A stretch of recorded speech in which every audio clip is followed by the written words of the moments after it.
전도서 1장 1절 2절 읽습니다. 다윗의 아들 예루살렘 왕 전도자의 말씀이라. 전도자가 이르되 헛되고 헛되며 헛되고 헛되니 모든 것이 헛되도다. 아멘. 기도하겠습니다. 우리를 부르셔서 예수 그리스도 안에 있게 하시고 주님의 그 피의 은혜 안에서 살게 하심을 감사합니다. 이것이 우리에게 얼마나 크나큰 복이고 은총인가 하는 것을 늘 말씀 안에서 깨닫고 보기를 원합니다. 우리의 모든 삶들이 이 세상이 전부가 아니고 우리 주 예수 그리스도의 그 의의 나라가 있음을 알게 하시고 그 나라에 속한 복된 자로 담대하게 힘있게 살아가는 저희가 되도록 해주시옵소서. 예수님 이름으로 기도합니다. 아멘. 오늘부터 전도서 말씀을 드릴 것인데요. 이 전도서는 12장으로 되어 있는 비교적 짧은 성경입니다. 아시는 대로 그 전도서를 기록한 저자는 솔로몬으로 그렇게들 다들 되어 있습니다. 1절에서는 다윗의 아들 예루살렘 왕 전도자의 말씀 이렇게 소개가 되어 있죠. 사실 근데 보면은 이 전도서의 저자가 솔로몬이다. 이 솔로몬의 이름이 직접적으로 이렇게 언급된 적은 없습니다. 다만 다윗의 아들 또 예루살렘 왕 이렇게 지칭을 하고 있는 것 때문에 전통적으로 전도서의 저자는 솔로몬이다. 그렇게 인식이 되어 있습니다.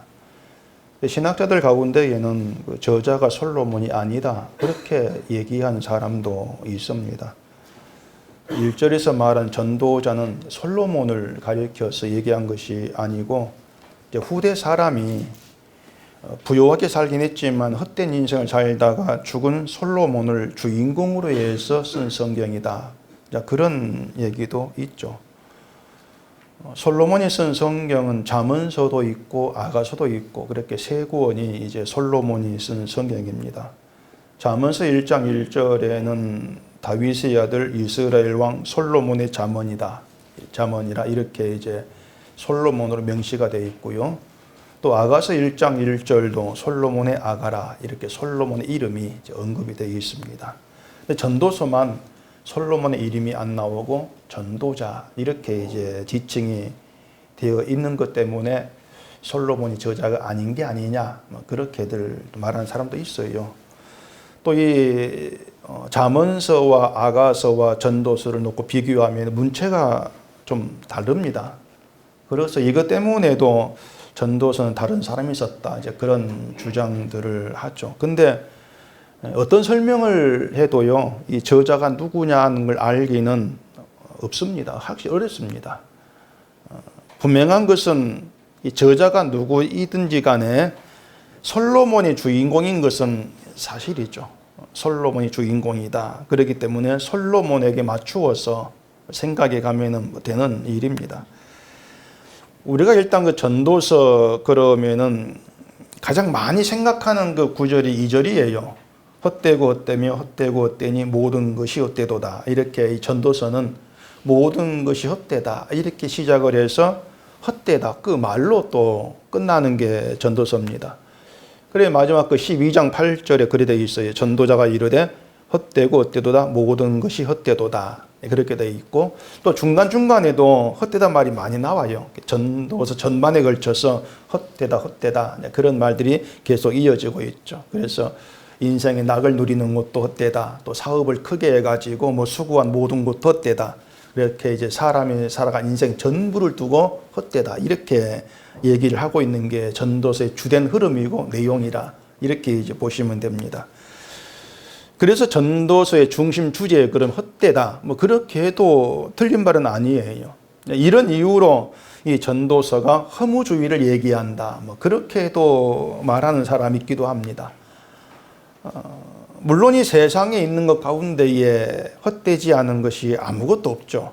우리가 그 인생을 생각해 봐도 다들 그 지나가는 것들이거든요. 우리 인생 자체라는 것도 돌아오면은 참 빨리도 지나갔구나 이런 느낌이 우리가 이제 많이 들지 않습니까? 그렇게 해서 욥기의 마지막처럼 나이가 차서 죽었더라. 나이가 차서 죽게 되면은 남는 것은 아무것도 없는 것이 인생. 그렇게 생각하면은 그래 맞아 인생 헛되다. 그런 말도 충분히 이제 가능합니다. 욥은 부요함을 누렸다가 모든 것을 다 잃어버리는 인생 최대의 실패를 경험한 사람입니다. 반면에 솔로몬은 인생 전부가 최고의 부귀와 영화를 경험한 사람이에요. 어떤 실패라고 할 부분이 솔로몬에게는 없습니다. 비록 욥이 고난이 끝난 후에는 갑절의 그 복을 이제 받긴 했지만은 욥의 인생에는 엄청난 실패와 고통의 경험이 있었던 그런 사람이다. 그래서 욥과 비교하면은 누구나 이 솔로몬 같은 그런 인생을 살고 싶다는 마음이 들 거란 얘기입니다. 욥기만 보면은 욥이 갑절의 복을 받았다. 이것 때문에 욥 좋겠다. 이렇게 얘기하다가도 이 솔로몬이 나오면 야, 솔로몬이 더 좋아. 이게 솔로몬 쪽으로 이제 기울어질 수밖에 없죠. 실패가 없는 그 인생, 고통의 인생. 누구나 그걸 꿈꾸지 않습니까? 그런데 욥이든 솔로몬이든지 간에 그 결말, 어떤 인생의 마지막을 두고 생각하면 결국 다 같다고 결론 내리지 않습니까? 다 같다. 인생에 실패가 있었다. 아니면 성공만 있었다. 이런 것은 결국 아무런 의미가 없고 다 헛된 것으로 드러나버리는 거. 근데 그것이 인생의 마지막 순간이라고 하는 거죠. 내가 가진 것과 다 이제 이별하게 되는 거. 돈이고 뭐 사람이고 다 이별하게 되는 거. 이것이 나이가 차서 죽는 바로 그 순간이지 않습니까? 그래서 죽는다는 걸 생각하면은 인생 헛되다 이런 느낌을 결국 다들 가질 수밖에 없는 겁니다. 근데 그렇다고 해서 이 전도서가 허무주의를 말하는 건 결코 아니에요. 허무주의라고 하는 것은 이 세상에 어떤 절대적인 진리 가치가 없다고 보는 겁니다. 세상에 가치가 진리가 없어. 그래서 뭘 해도 의미 없는 거 이렇게 봐요. 가령 공부도 의미 없는 거. 그래 공부해서 뭐 하나 이런 식으로 이제 무관심에 빠지는 이걸 허무주의 이렇게 얘기하거든요. 근데 신자라고 하는 것은 이 세상에 헛되던 말을 하지만은 우리 신자는 예수 그리스도 안에서 세상을 봐요. 그렇기 때문에 예수 안에 있는 그 삶 자체가 의미 없는 게 결코 아니란 얘기예요. 의미 있는 삶, 가치 있는 건 따로 있다고 하는 것이지 허무주의인 것처럼 아무것도 없어. 이렇게 얘기하는 것은 기독교가 아니라고 하는 겁니다. 그래서 전도서에서 말은 헛되다고 하는 것도 그런 허무주의, 다 필요 없어. 이런 허무주의를 얘기하고 있는 것은 아닌 거예요. 이 전도서가 시작부터 이 헛되다 이렇게 지금 얘기하고 있는 것은 이 세상을 솔로몬이가 이 세상을 뭔가 다른 시각으로 보고 있다. 그렇게 생각하면 되는 겁니다. 그 다른 시각이 뭐냐? 이걸 아는 게 이제 먼저 필요하다고 할 수가 있겠죠. 이 세상도 그래요. 인생을 두고 헛되다 이렇게 얘기합니다. 세상도. 불교가 이 무상이라는 말을 하거든요. 무상. 불교가 말한 무상이라고 하는 것은 세상의 모든 건 결국 다 사라지고 존재하지 아니한다. 그게 불교가 말하는 무상의 의미예요. 그래서 다 사라지고 존재하니까 탐욕 버려라. 이렇게 이제 가르치고 있는 것이죠. 그래 헛되다고 하는 것을 이 세상 것은 다 이제 지나가는 것이고 마지막이 되면 사라질 것들이기 때문에 헛되다 이렇게만 얘기하면은 결국 불교가 얘기하는 무상과는 다를 바가 없어져요.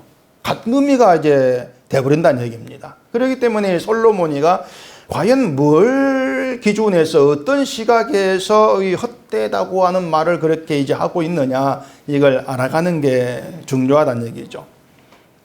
1절 다시 보십시다. 다윗의 아들 예루살렘 왕 전도자의 말씀이라 이렇게 시작이 되고 있습니다.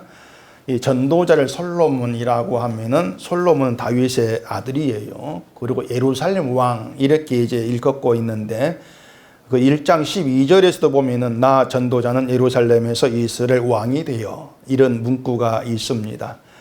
이런 것만 우리가 보면은요. 이게 단지 그 전도자인 솔로몬에 대한 이야기로만 우리가 이제 보기 쉽습니다. 솔로몬은 다윗의 아들이지. 맞네, 다윗의 아들. 혈통적인 의미에서 다윗의 아들. 이렇게 보기 쉬운 것이고, 솔로몬 이스라엘 왕이잖아. 예루살렘 왕이네. 그래, 맞네.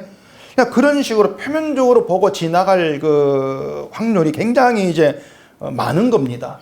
근데 우리가 성경을 그렇게만 보게 되어지면은 어떤 그 한 구절 속에 들어있는, 또한 그 성경에 들어있는 하나님 어떤 깊은 것의 깊은 의미를 못 봐요.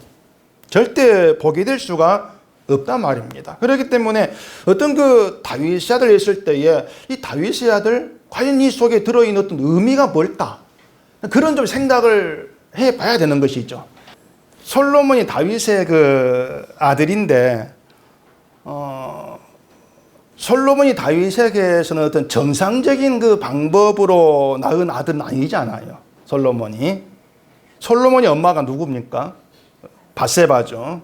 이 밧세바 본래 우리아의 아내입니다. 딴 남자의 아내였죠. 근데 다윗이 그 밧세바를 이제 동침을 하고 그 남편 우리아를 죽여버리고 자기 아내로 만들어 버렸잖아요.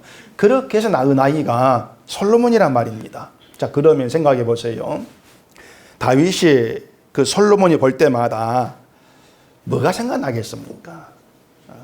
자기가 그 한 일이 생각나지 않겠습니까? 그냥 아들로 바라보기보다도 저 솔로몬이가 어떻게 해서 나온 아이다, 그게 기억날 수밖에 없어요. 시편도 보면은 다윗이 자기 죄를 고백하면서 그 상한 심령이라 이런 얘기를 하는데, 그 솔로몬 때문에 항상 죄를 기억하지 아니했을까 다윗이? 그렇게 생각해 볼 수가 있는 겁니다. 베드로도 그런 경우라고 할 수가 있죠. 예수님께서 붙잡히기 전 제자들에게 너희가 다 나를 버리다 이렇게 이제 말씀하니까 베드로 다 버려도 나는 안 버리겠습니다. 큰 소리를 빵빵 쳤단 말입니다. 예수님이 다 굴기 전에 3번 나를 부인한다 이렇게 말씀을 했죠. 그리고 예수님 말씀대로 이 베드로가 예수를 모른다 3번 부인하고 나서 닭이 이제 울어요. 그 닭이 울고 나서 베드로가 어떻게 했냐면요, 그 마태복음 26장 75절에 보면은 그 내용이 나옵니다. 이에 베드로가 예수의 말씀에 닭 울기 전에 내가 3번 나를 부인하리라 하심이 생각나서 밖에 나가서 심히 통곡하니라, 그렇게 되어 있죠. 자, 여기서 그 베드로의 그 통곡의 의미가요, 내가 예수를 배반했네, 내가 예수를 모른다고 부인을 했네, 어떤 자기 행동에 대한 후회나 자책이나 반성, 그런 의미라기보다도요, 예수님께서 베드로에게 네가 나를 3번 부인할 거다 이렇게 말씀을 했단 말입니다. 예수님이 그 말씀을 하실 때에 맞다, 나는 예수님을 3번씩 부인할 수밖에 없는 그런 약한 자, 못난 자, 그게 나구나, 그렇게 자기를 제대로 보지 못한 거, 어떤 그런 회개가 아니었을까, 그런 생각을 해볼 수가 있다고 하는 거예요. 그러니까 사람이 이런 죄 졌네, 잘못했네, 그건 누구나 해요. 그것은요, 누구나 그런 반성을 할 수가 있단 말입니다. 그런데 예수님 말씀 보면서 내가 이런 존재임을 내가 몰랐구나, 그게 생각이 나가지고 그게 회개가 되어지는 것은 이건 성령 받지 않고는 안 되는 거예요. 나를 본다는 자체가요. 그러니까 베드로의 통곡이 그런 의미가 아니었을까. 예수님 말씀에 자기가 자기를 제대로 보지 못한 것, 내가 예수를 저주할 수밖에 없는, 부인할 수밖에 없는 그런 존재임을 내가 몰랐습니다, 이런 의미의 회개의 통곡이라고 할 수가 있죠. 따라서 베드로가 그 닭울음소리 들을 때마다, 살아면서 새벽마다 들리가 아니겠습니까? 들을 때마다 자기가 누구인가 이걸 생각하지 않겠냐고 하는 거죠. 결국 닭이 그 베드로에게 네가 이런 존재밖에 안 된다, 그것을 계속해서 꼬집어주고 알려주는 어떤 하나님이 등장한 도구로 평생 동안 그렇게 따라올 수밖에 없다고 하는 거예요. 우리도 그래 보면은 평생 따라오는 게 있어요. 하는 말씀이죠. 이 말씀이 네가 이런 존재밖에 안 돼 계속해서 꼬집어주는 그런 내용으로 우리에게 다가온다는 얘기입니다. 다윗에게는 솔로몬이 그런 아들이었다고 할 수가 있다고 하는 겁니다. 그 사무엘하서 12장에 보면은 나단 선지자가 다윗의 죄를 책망한 내용이 있습니다. 그 다윗이 책망받은 뒤에 밧세바가 다윗에게서 낳은 아이를 하나님이 쳐서 죽게 합니다. 그 앞에 아이가 있었죠. 그걸 죽게 해요. 그리고 다시 낳은 아들이 솔로몬이었습니다. 그 사무엘하서 12장 찾아보십시다. 사무엘하서 12장 24절. 다윗이 그의 아내 바세바를 위로하고 그에게 들어가 그와 동침하였더니 그가 아들을 낳음에 그의 이름을 솔로몬이라 하니라. 여호와께서 그를 사랑하사 선지자 나단을 보내 그의 이름을 여디디야라 하시니 이는 여호와께서 사랑하셨기 때문이더라. 그런 내용이 있습니다. 자, 거기 보면은 솔로몬의 이름이 하나 더 있죠. 솔로몬은 다윗이 지은 이름이에요. 평강이라 평화 이런 뜻이고, 근데 하나님이 나단을 보내가지고 이름을 여디디야라 해라 이렇게 이름을 한 개 지어준단 말입니다. 여디디야란 뜻은 하나님의 사랑을 입은 자 그 뜻이에요. 하나님의 사랑을 입었다. 다윗이 그 아들 이름을 평화란 뜻의 솔로몬 이렇게 지은 것은 아마 다윗이 계속해서 어떤 전쟁을 하면서 피곤한 인생을 살아왔기 때문에 솔로몬 보면서 좀 평화로운 그런 뭔가를 원하는 마음을 담지 않았을까 그런 생각도 해볼 수가 있습니다. 그런데 하나님이 솔로몬이 아니고 여디디야라 이런 이름을 준다는 얘기입니다. 그게 뭔가 하면은요, 다윗의 그 죄로 인해서 하나님과 원수 관계에 있는 다윗이에요. 죄로 인해서 다윗은 죄로 죽은 자죠, 결국에는. 그렇기 때문에 다윗이 비록 그 바램대로 어떤 육신적 환경적으로 평화로운 삶을 평화롭게 되어진다 할지라도 그건 평화가 아니라는 겁니다. 하나님 관계에서요, 삐뚤어 있기 때문에 평화가 아니다. 여디디야가 하나님의 사랑을 입은 자 그 뜻이라겠지 않습니까? 다시 말해서 다윗에게 여디디야 이렇게 이름을 준 것은 너는 나의 사랑이 하나님의 사랑이 너에게 개입됨으로 인해서 진정한 평화가 있게 되어진다. 이걸 담고 알려주고자 하는 거, 이런 의미가 아니겠냐고 하는 것이에요. 사랑을 입은 자, 솔로몬이가 사랑을 입었다는 것이 아니고 솔로몬을 통해서 네가 하나님의 사랑 입지 않으면 아니다.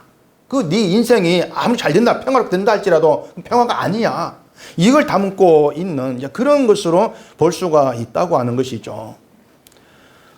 그 마태복음 1장 6절에 예수님 족보에 이런 내용이 있습니다. 이새는 다윗 왕을 낳으니라. 다윗은 우리아의 아내에게서 솔로몬을 낳고, 그렇게 족보 이름이 되어 있습니다.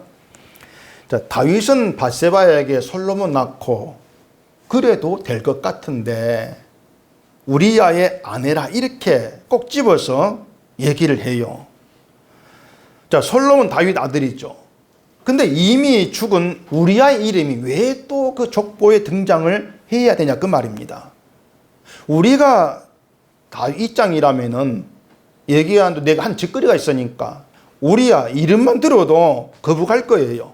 우리아 그럼 자기 죄가 분명히 생각나겠죠. 결국에 우리아의 아내에게서 이렇게 얘기를 하고 있는 것은요, 그 우리아라의 이름을 등장시켜 가지고 다윗의 죄를 끄집어내고 있는 거예요. 다윗 죄를 자꾸 끄집어낸다는 얘기입니다.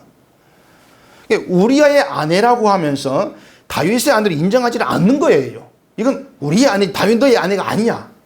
다윗 아내를 인정하지 않는 거죠. 그러므로 인해 솔로몬은 결국 뭐가 되냐? 다윗의 죄의 증거물이 돼버리는 거예요. 다윗의 죄의 증거물. 그렇게 돼버리는 것이죠.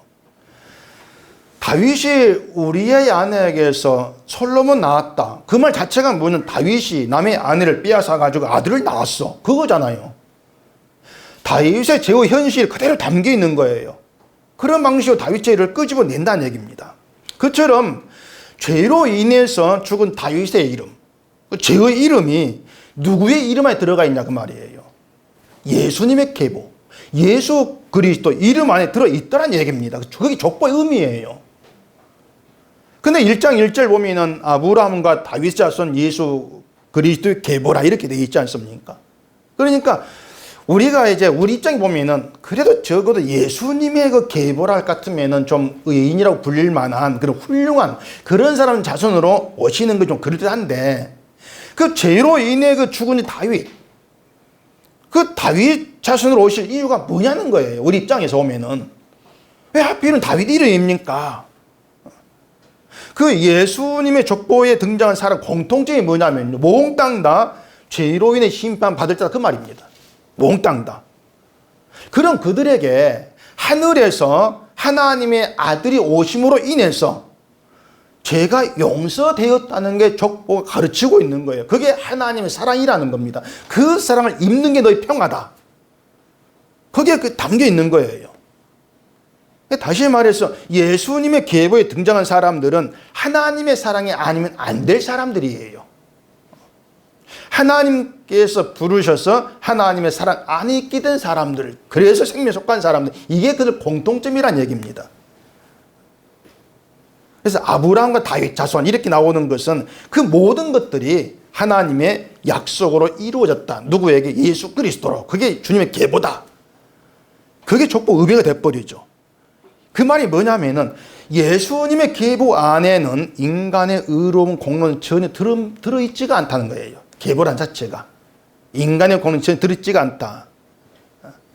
예수라는 그 이름 때문에 생명이라는 새로운 세계에서 불려졌고 그 세계에 속한 바가 되었다. 하나님의 사랑으로 인해서만, 오직 그것 때문에. 그걸 주님 족보에서 보이고 있는 거죠. 다윗 들어간 족보에서.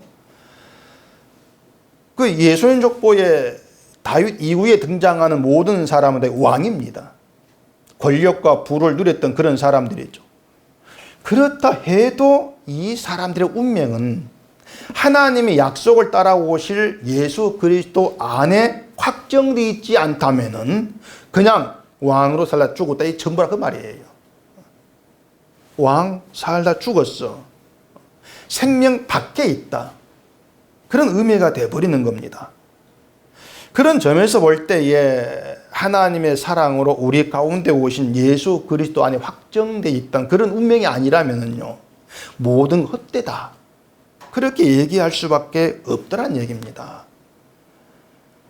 그래서 다윗의 아들, 그 말은 혈통의 의미로 얘기한다기보다도 솔로몬 역시 죄의 존재인 다윗의 자손으로서 하나님의 사랑 없이는 존재할 수 없는 자, 그렇게 이해하는 것이 옳다고 볼 수 있죠. 또 그대 예루살렘 왕이라는 것도 마찬가지예요. 이것도 다윗의 아들과 연결해서 이해할 필요가 있습니다. 자, 솔로몬이 다윗 자손이고 그렇기 때문에 하나님의 사랑 없이는 살 수 없는 자, 이렇게 말씀을 드렸습니다. 그런데 하나님의 사랑으로 오시는 분이 왕으로 오신다는 얘기예요. 왕으로. 근데 왜 이제 이스라엘 왕 이렇게 말하지 않고 예루살렘 왕이라고 하느냐? 거기에도 내막이 좀 있습니다. 또 사무엘하서 5장 또 찾아보십시다. 사무엘하 5장 6절입니다. 왕과 그의 부하들이 예루살렘으로 가서 그 땅 주민 여부수 사람을 치려하며 그 사람들이 다윗에게 이르되 내가 결코 이리로 들어오지 못하리라. 맹인과 다리 저는 자라도 너를 물리치리라 하니 그들 생각에는 다윗이 이리로 들어오지 못하리라 함이나 다윗이 시온 산성을 빼앗았으니 이는 다윗성이더라. 그날에 다윗이 이르기를 누구든지 여부수 사람을 치거든 물 깃는 데로 올라가서 다윗의 마음에 미워하는 다리 저는 사람과 맹인을 치라 하였으므로 속담이 되어 이르기를 맹인과 다리 저는 사람은 집에 들어오지 못하리라 하더라.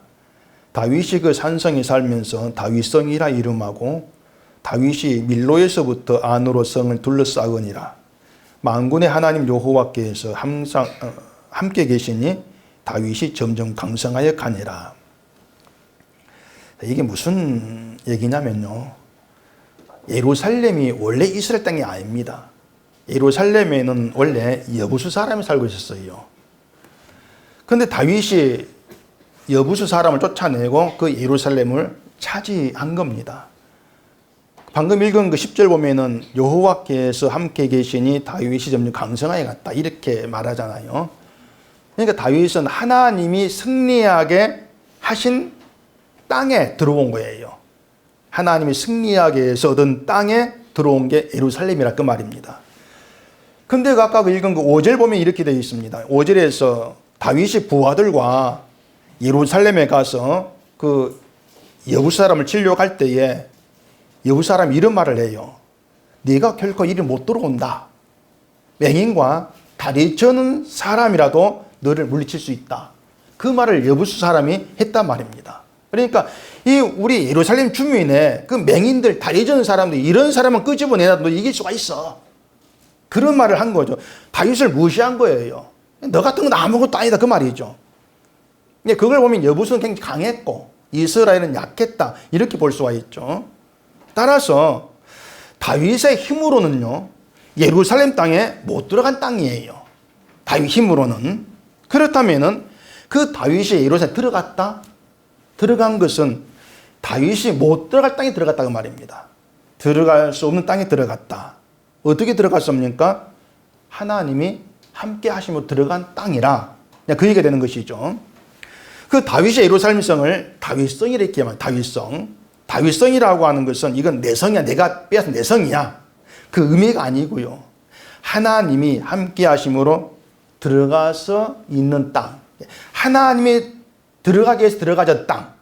그걸 다윗성 이렇게 이제 얘기하고 있는 거예요. 내 힘으로 들어간 땅이 아니다. 그 말입니다.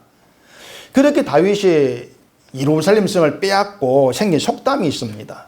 맹인과 다리 저는 사람은 집에 못 들어온다. 그 속담이 생겼다는 겁니다. 그런 속담이 생긴 것이 뭐냐면은 그 아까 얘기한 대로 여부 사람이 맹인과 다리 저는 자가 나서들 이긴다 이런 말에 다윗이 그 여부수를 칠 때에 그 다리 저는 사람 맹인을 그냥 미워했어요. 그러면 그들을 다 첩벌 이렇게 얘기했던 것입니다. 이게 뭐냐면은 사실 이스라엘이 아무리 약하다 할지라도 맹인과 다리 전 사람 이들을 모아 싸울 때 다윗이 지겠습니까? 아무리 힘이 없다 할지라도 맹인이고 다리 전 사람이 싸우는데 이기겠죠. 그렇게 보면은 이 여부 사람의 말은요 맹인과 다리 전 사람을 힘없는 어떤 다윗을 아예 힘없는 그런 자를 무시하고 자기들 그냥 힘이 있는 자로 맹인도 우리 힘이 있어. 그렇게 자기들을 이제 여긴 거예요. 그러니까 여부수가 하나님이 함께한 다윗 그쪽보다도 여부수는 아무것도 아니다. 자기 무능한 거, 힘없는 일을 알지를 못했다 그 말입니다. 그게 여부수의 잘못됨이라고 하는 거죠. 그래서 다윗이 맹인과 다리 전 사람 미워했다는 건 이런 의미가 있어요. 다리 저는 사람을 이제 들어오지 말라. 결국은 자기 힘을 믿는 자기의 어떤 힘없는 약함을 모르는 그들은 나에게 미움이 되날 뿐이고 내 성에 못 들어와. 그 의미가 거기에 담겨 있다고 하는 것입니다. 그게 천국의 어떤 기준이 돼버리는 거예요. 천국이라고 하는 것은요. 내가 이렇게 무능한데 이걸 아는 사람이 들어가는 것이지 자기의 무능과 약함을 모르는 사람은 못 들어간다 얘기해요. 오히려 그들은 하나님께 미움의 대상이 될 뿐이에요. 그걸 다윗이 맹인과 다른 사람을 미워한다. 이걸로 이제 나타내 보이는 것이죠. 따라서 누구라도 다윗성에 들어간 사람이 있다면은 그 사람은 자기를 의지한 사람이 아니다. 다윗에게 함께 하시는 하나님을 의지한 자다. 그걸 말하고자 한단 말입니다. 그래서 그것이 우리에게 되는 거예요. 우리도 마찬가지입니다. 내가 인간으로서 무능하다는 것을 알지를 못하고 뭔가 회복에 설치지 않습니까? 신앙에서 내가 이걸 회복에 설친단 말이에요. 그러니까 그게 뭐냐, 맹인과 다리 저는 자가 다윗은 내가 이겨 그거 같다는 겁니다. 자기 어떤 무능을 모르고 있는 것이니까. 이렇게 예수 그리스도의 나라, 하나님의 나라라고 하는 것은 자기를 보지를 아니하고 내가 뭔가를 잘해가지고 복받고 구원받겠다는 사람은 결코 거부해버린다. 못 들어와. 그게 다윗성이야. 그걸 보여주고 있는 거예요. 누가 들어가느냐? 내 무능을 알고 하나님의 사랑만 의지한 그들만 들어온다. 그게 하나님의 나라다. 이걸 얘기했단 말입니다. 이것이 예루살렘 성이 우리에게 말해주고 있는 하나님 구원 방식이라는 얘기란 말입니다. 그러면 그런 예루살렘을 두고 왕, 예루살렘 왕 이렇게 그게 뭐겠냐 하는 거예요. 그 왕이라고 하는 결국은 인간의 힘이 아니고 하나님의 승리를 보여준 왕이다. 그런 의미가 되는 거죠. 그래서 인생은 하나님의 승리가 함께한 다윗성에 들어갔느냐 못 들어간 예루살렘 성에 이걸로 운명이 이미 나눠져 버린 거예요.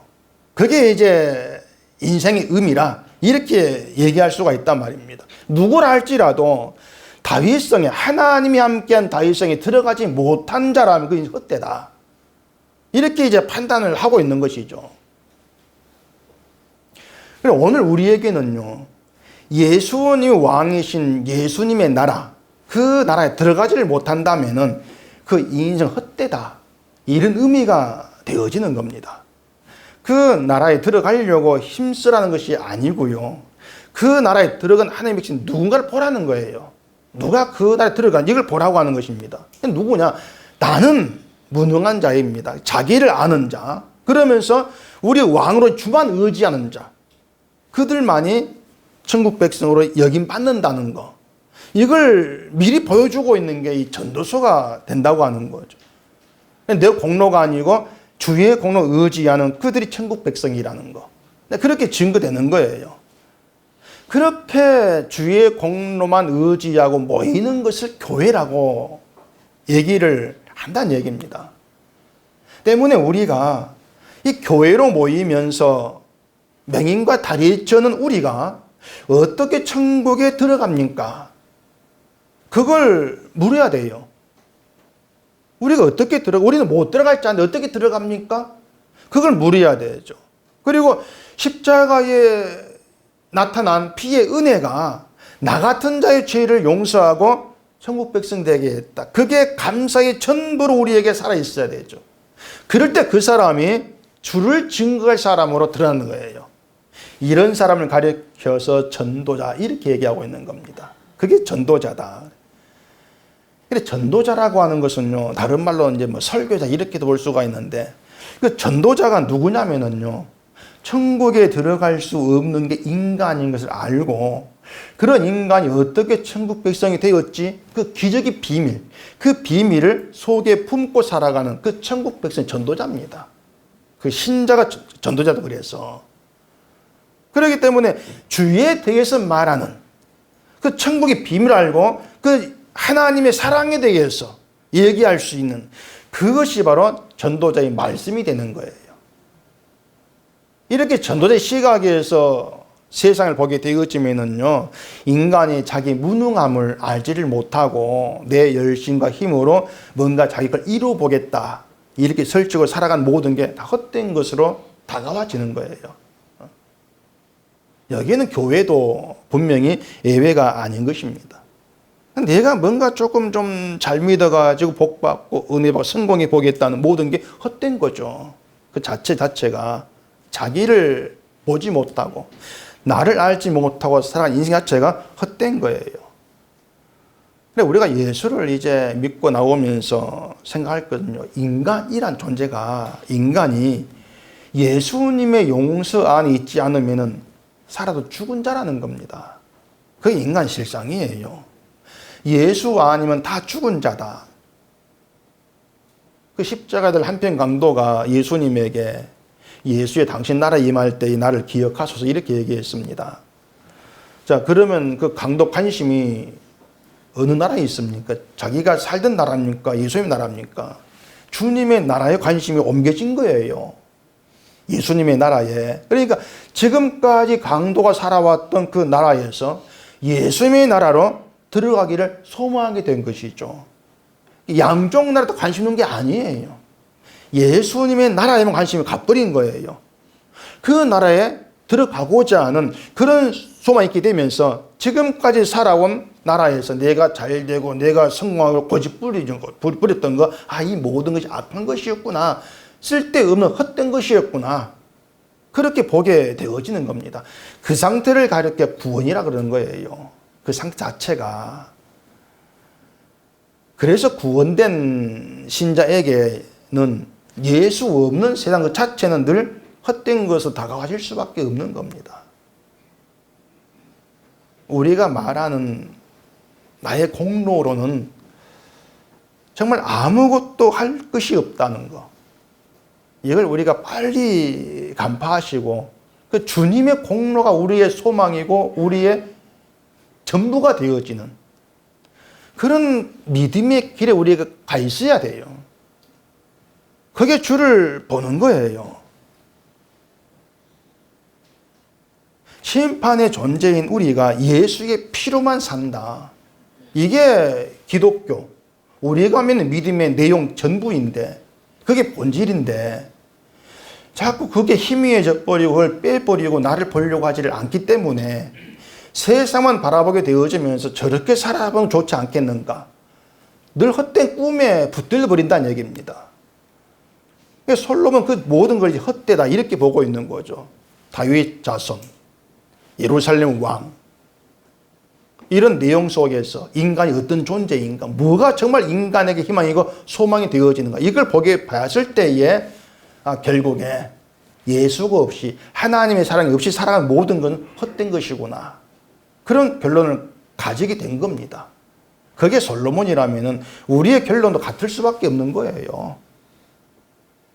하나님의 사랑이 없는 인생이라면 그 자체로 쪽박이다.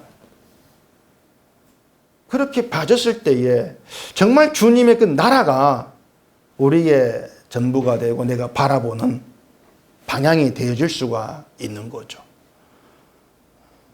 그렇게 구원된 자로 이 땅에 머물러 살아가면서 내 속에 박혀져 있는 그 주님의 피의 은혜, 하나님의 사랑을 내어놓고 전달해주고, 그렇게 전도자로 우리가 불려있고 전도자로 나아갈 수 있고 살아가게 하시는 거, 이게 하나님 일하심이고 여러분이 우리가 가야 될 길이라는 것을 생각을 해야 되는 것입니다.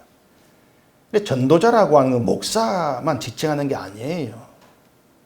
목사라 전도자가 아니죠. 얘기하는 대로 누구든지 간에 그 속에 하나님의 사랑이 박혀 있는 자, 오직 그 사랑만 나의 전부로 바라보는 그들은 몽땅 전도자입니다. 다 전도자고 설교자죠. 하나님이 그렇게 쓰고 계시는 거예요. 그 전도자의 눈에는 이 세상은 다 헛된 것으로 보일 수밖에 없다. 왜냐하면 하나님의 사랑이 없는 것이기 때문에. 그러면서 하나님의 사랑에는 주의 세계, 오직 그 나라를 바라보게 되어지고, 그 예수님의 용서 우리에게 늘 위로가 되고 평강으로 다가와진다. 그렇게 되어지는 것입니다. 우리의 삶의 어떤 평강, 위로, 기쁨이 모든 것은 예수 안에서만 통용될 수가 있어요. 우리를 부르신 하나님의 은혜를 생각하시면서 예수 안에 살아가는 이 복된 인생이 어떤 것인가 늘 돌아보시고, 주님 때문에 우리 인생이 주 안에서 그렇게 복된 것으로 되어졌다는, 그게 우리의 감사로 늘 남아있기를 바랍니다. 기도하겠습니다. 우리 아버지 하나님, 아담의 후손으로 이 땅에 태어난 저희들이 드러내는 것은 다윗처럼 죄밖에 없습니다. 우리 인생을 복되게 하는 것은 결국 이 세상에 있는 것이 아니고 하나님의 사랑뿐입니다. 그 사랑으로 이 땅에 오신 주님이 나의 전부가 되어지고 나의 전부로 고백되어지는 우리가 되게 하시고, 예수 때문에 기쁨이 있고 담대함이 있고 위로가 있는 복된 삶을 살아갈 수 있도록 성령으로 저희를 다스려 주시옵소서. 예수님 이름으로 기도합니다. 아멘.